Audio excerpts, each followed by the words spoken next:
3. Trouble on Fraternity Row. Good evening, everyone. Hazing, dating violence, alcohol abuse, and even the shooting of an animal in front of fraternity pledges brought Greek life at Texas A&M University to a halt last semester. A&M went so far as to impose a week-long moratorium on certain activities. News 3's Clay Falls has been investigating this case for months and joins me now with a special report. And Clay, while some of these incidents were kind of juvenile, others were on the brink of danger. John, it's a series of startling incidents that forced fraternities and sororities to take a time out in November. We wanted to know the specifics behind the temporary moratorium, but to get those facts, we had to push Texas A&M to give us in-depth details through an open records request. What you're about to see is information that may have never been known to the public had the media not done some digging. Greek communities at A&M and across the country are known for having a good time, but sometimes those good times can get quickly out of hand. In November, 5 allegations of hazing were reported in a short period of time, forcing a week-long timeout for the entire Texas A&M Greek community and required an all-Greek town hall meeting at Rudder Auditorium.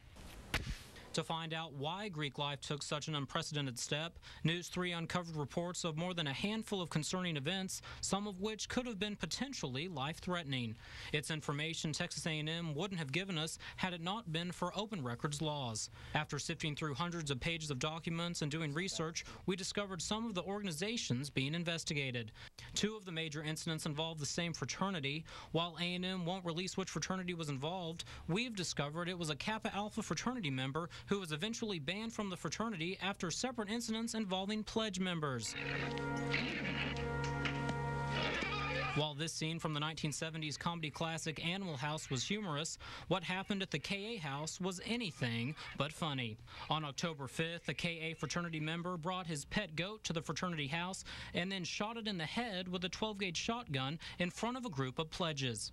Then, 2 weeks later, the same fraternity member created a concoction of Dr. Pepper, jalapenos, and kitchen spices, which was passed around to new members who were forced to drink it.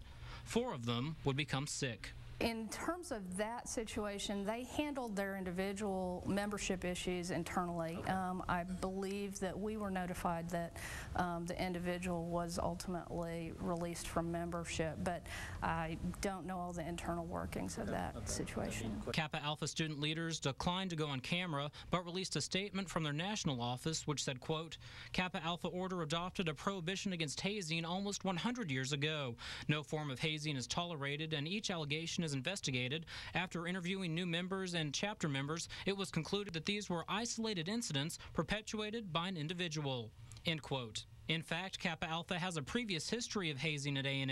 In 1997, member Jonathan Culpepper was indicted for misdemeanor hazing after he gave sophomore pledge John Warren a super wedgie. Warren was unable to walk after the incident and days later went to the hospital to undergo surgery where doctors had to remove one of his testicles.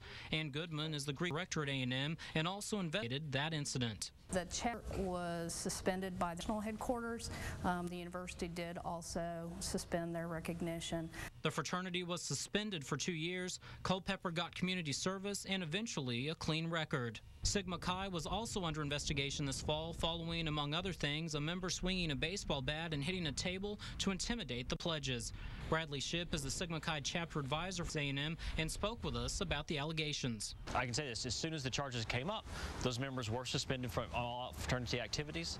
But after an investigation found no wrongdoings, they were allowed back in. Of all the documents Texas A&M gave us, no fraternities were mentioned, no names were ever printed, even when wrongdoings were determined to have taken place.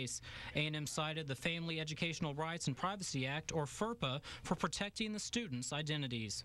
The university has I don't want to call it necessarily history, but the university has been known in the past to use FERPA as a mechanism to withhold information. Local attorney Lane Thibodeau questions why information on the identities of the fraternities themselves was withheld. So we contacted the U.S. Department of Education for more information on the FERPA provision, and we're told Texas A&M can withhold the organization names if they feel releasing it will compromise students' identities. Ultimately, then it goes back to the Office of General Counsel, and they make those determinations as it relates to their interpretation of FERPA.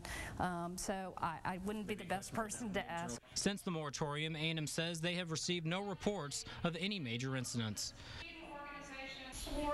Now, we don't want to paint a picture of all fraternities being involved in these incidents, as that was not the case. Ann Goodman with Greek Life informed us that 3 of the fraternities faced disciplinary action following the university's investigation, but won't say to what extent. At this time, no fraternities have been suspended. John? All right, thanks, Clay. Interesting story. Time to check in with Bob for a look at our no-wait weather. Bob?